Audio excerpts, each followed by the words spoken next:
Happy Friday, Arrow. Hey, happy Friday to you too, man. How you doing? Keeping busy as always. How about you? Yeah, no, I'm off this weekend. Made sure I didn't have any jobs this weekend. I love Now, it. don't ask me about during the week, next weekend, then next weekend. But this weekend, I got How yard can you work. be off on a weekend that has the U.S. Open in North Carolina at the fabled and famed Pinehurst. Pinehurst #2? Yes. You got to come down That's there, like Bill. Santa taking. That's like Santa taking off at Christmas.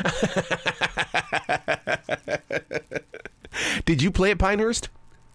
Absolutely. Oh my God, dude! I got to be. And Bill and I can relate on this. We've been to the big clubs only because we're mobile entertainers and we get to play in the clubs. But to get onto that course, how the hell did you do it? Pinehurst #2.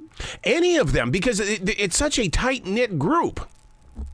Yeah, it is. It is a small world, which puts a lot of pressure on you.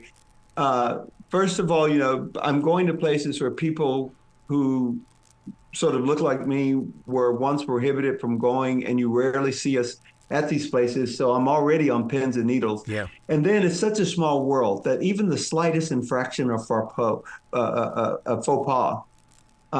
could have doomed my quest, because that would travel rapidly over the elite transom, and I would be done. Yeah.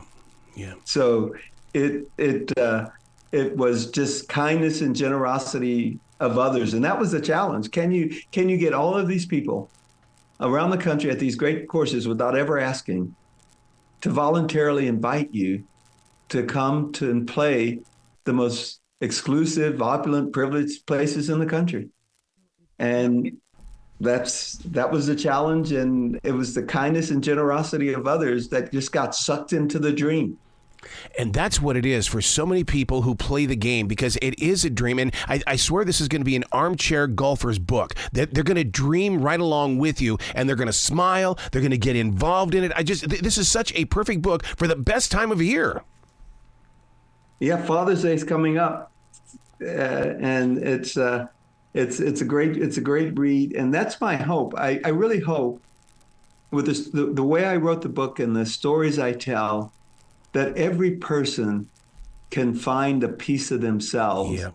And that they can feel that they're right there with me on that journey. And if they can relate to me, and perhaps they'll think about others that are different from them, and others they may disagree with or have different political views. I don't know. Like on this, I don't know any of the political views of anybody I played with on the course. I love that. Because golf is such a unifying sport that under the heat of that common passion for the game, differences just seem to melt away. Larry David recently admitted in an interview, he says, golf is his horrible addiction. He doesn't know why he keeps going back to it. He just has to keep going back to the game. This frustrating yet unrewarding game keeps us coming back again and again. But it's the challenge of it all. And it's that sense of outsized power. You're standing on a tee box, say a par 5, 550 yards away from this 4-inch hole. Yes. That you got to get this tiny dimpled dot to drop into. It's analogous to life, that along the way, you're going to have all these challenges, but it's you and the challenge, and it's up to you to overcome it and get that ball into the hole. That's life. We all have challenges, and it's up to us. And those challenges to each of us is daunting. Whatever the challenge is, to the person experiencing it, it's daunting. Yeah. Standing on the tee, the first tee of Augusta National Golf Club with a legendary amateur, and people watching, that's daunting. And yet, you got to get that ball into the fairway and then into the hole. I don't know how you do it, because, I mean, there are a lot of challenges in life, but to be able to hook that ball, because I come from the world of bowling. I know how to hook a ball, but I don't know how to hook a ball that small. Intentionally. Yes. I've unintentionally hooked a lot of them. You talk about Augusta National. I mean, Darius Rutger, he's been in my studio, and we've talked about that place. He loves being there. Oh yeah, I mean it's a magical place, but it was so surreal to me, serene and surreal.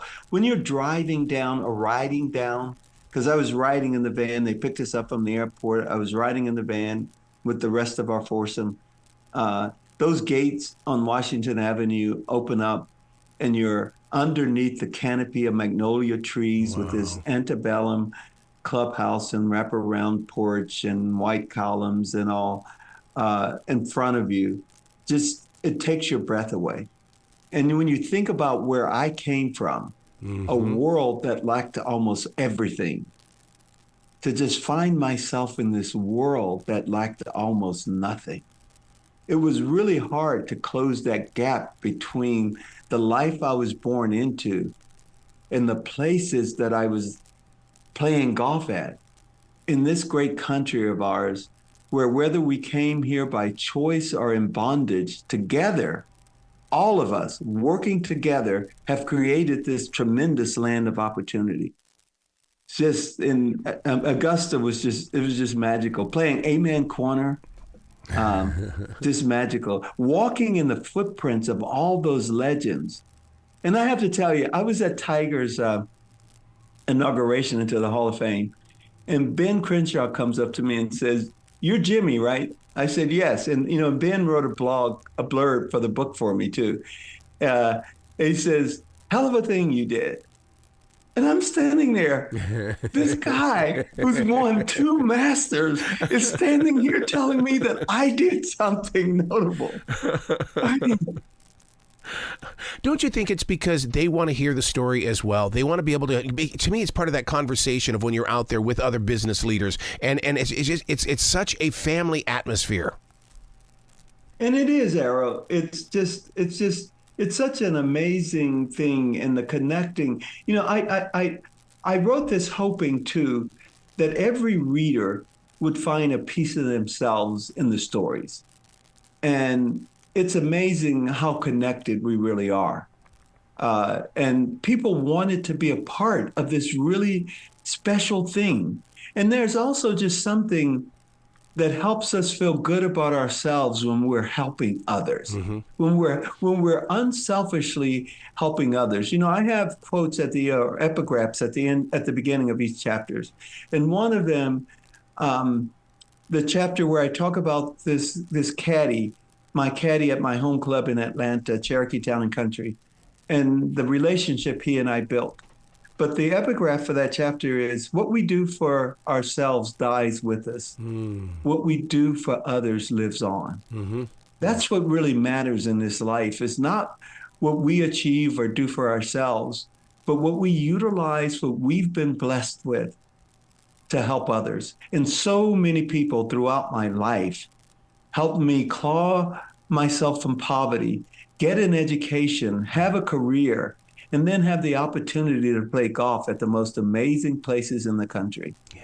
And it's what we do for others at the end of the day that establishes the purpose and meaningfulness of us having been born and having the opportunity to live life. You speak of achieving things. I mean, right there, Tiger Woods is in this book as well. It's not what you achieve, it's what you overcome. That right there, oh my God. It just gets inside of me and it says, let's do this. We've got it. Move forward. Let's grow. Absolutely. We live. My mother wasn't perfect. I write this in the book. My mother wasn't perfect, but we loved her fiercely. Our country isn't perfect, but we can still love it and love it fiercely and work together to really create the more perfect union that is the aspiration of our founding documents. It's only going to become more perfect if we work together to make it more perfect. And I met so many amazing people, and I know across this country, at our core, we all connect. There's more that is the same about us than it is different. And on a golf course, all that matters It's just swinging and getting that ball into the hole. And that unifying nature of golf in itself, it just seems like, see, we golfers, we love this game. And under that heat of that common passion, our differences just evaporate. They melt away, and we just enjoy being out there together, chasing that little dimple white dot. I would love to see the numbers, Jimmie, on how many people who do the Goonie golf, these little things alongside the road, are going to pick this book up. Because I'm not gonna lie to you. When I play that game, I envision myself as people that are on television every week. It's like, okay, this is the way they would have hit the ball, and because we're all inspired by what we see on television, and then reenacted at these small little things.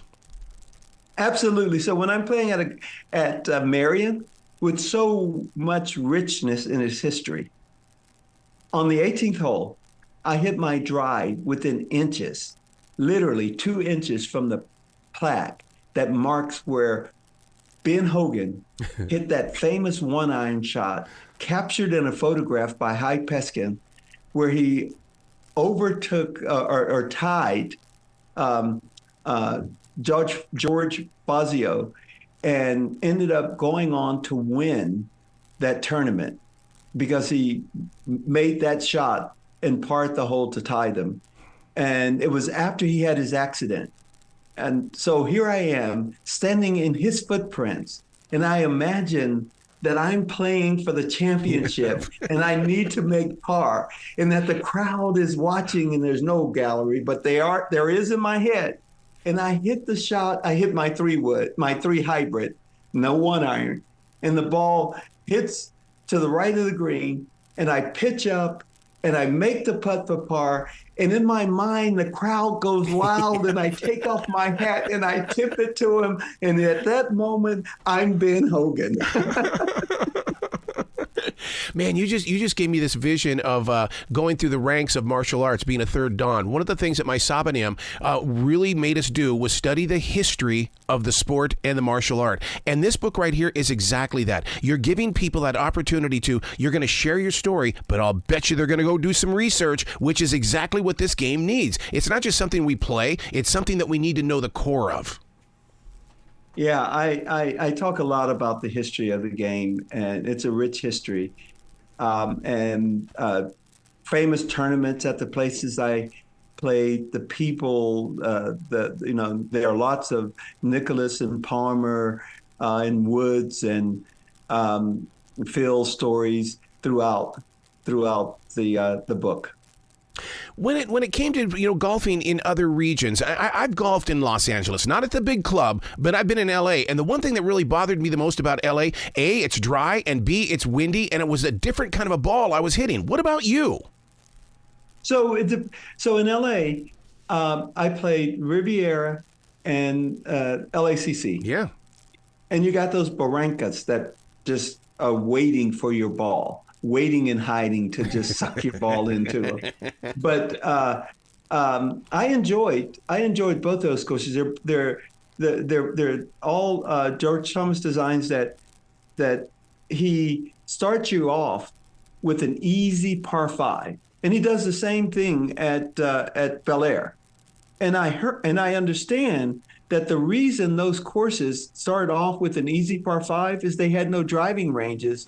Oh. And that first hole gives you the opportunity to warm up and ease into the game. Wow. But I enjoyed playing LACC, but I also write in playing from the rough that sixth hole, that short par 4, I could have played it 18 times and called it a round, because I would have played it 18 different ways off the tee with all of my clubs except my putter to tee off with, and enjoyed it. And then at Riviera there, that 10th hole is probably the greatest risk reward par 4, short par 4 in the country. Wow. So really enjoyed playing there. And then in your state, in North Carolina, there were 4 top 100 courses at the time. We talked a little about Pinehurst #2 with its turtleback greens, and where Ratman Ferguson, my caddy there, told me we don't need to go to the driving range. We need to go to the short game area. And this weekend they're playing the U.S. Open there, and I guarantee you the winner will be the person whose short game shows up the most, because that's what matters on that course. And then you had out in Wilmington, Eagle Point. Yep. It's no longer in the top 100. It was at the time. Diamond Creek over in Banner Elk, beautiful laid out through the mountains. And then what I thought was the best Fazio design in the entire top 100, and that's Wade Hampton, my 100th course of my journey on my 365th day. Wow. I love how you dedicated the book to your mother, your wife, and your children, because in reality, for you to be able to put this together, you had to live it first, then you had to write it. A lot of time went into this, and man, I'll bet you they were right there with you the entire way. The entire way. My wife is who got me the invitation to play Augusta National. Really? My wife was the person who got me my first set of golf clubs. And my wife was the person who gave me a book by John Sabino at Christmas that gave me the idea to play the top 100 courses, because he played the top 100 in the world over a lifetime. And I said, I bet no one's ever played the top 100 in the U.S. in a single year. And that became my challenge. And then my kids, just part of why I wrote this book was for them to know who we were, where we came from, and what we stood for. Here's a quote for you directly from your book. I dream my painting and I paint my dream. You live it. You saw this vision. You were just like Vincent van Gogh. Yeah, that was Vincent van Gogh. And that's what it's been amazing, I think, and the opportunity for all of us to really dream our lives and then spend our lives creating that dream. We get to choose the life. It doesn't mean it's going to be hard to create, that it's going to be easy to create it. It's going to be hard. But yet we get to choose. And then we get to work toward it. And then we meet all these amazing people that help us along the way. That's the American dream to me. And you've lived it, and you've lived it in a way that, and this is my biggest compliment for you. You are speaking to a guy who doesn't understand the game as much as you do, but you speak the game in a language that I understand. And I don't know how you learned that art, but you do it beautifully. I don't know if it's an art or it's the simple. I lived a Spartan life as a kid, not by choice as Henry David Thoreau did, but out of necessity, which is what he wanted to do, was live life out of necessity. And so it is just the simplicity of it all. My life is pretty simple. I'm a pretty simple guy. It's like I have so much respect for Arnold Palmer, because he was the everyday man that really blended country club golf and muni golf. And he attracted a following of just regular people. And in the book too, Errol, I say this, and it is sincere. I have no special talents. I can't sing. I can't dance. I'm an average athlete.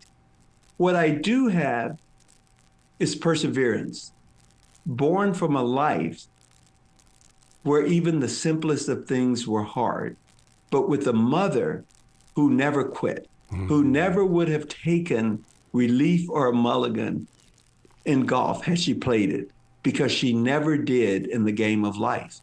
And it's just plain and simple. I see the world in simple terms. I see the fact that there is more that we have in common than we have in differences. And so I just express what I feel.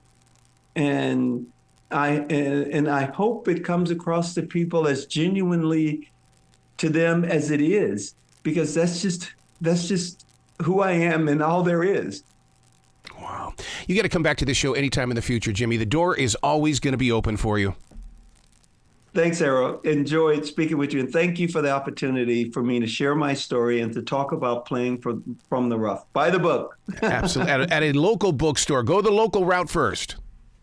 Go to the local bookstores. Here in Philly, I actually, I knew the big bookstores would have the books, but I got a map of all the indies, all the independent stores.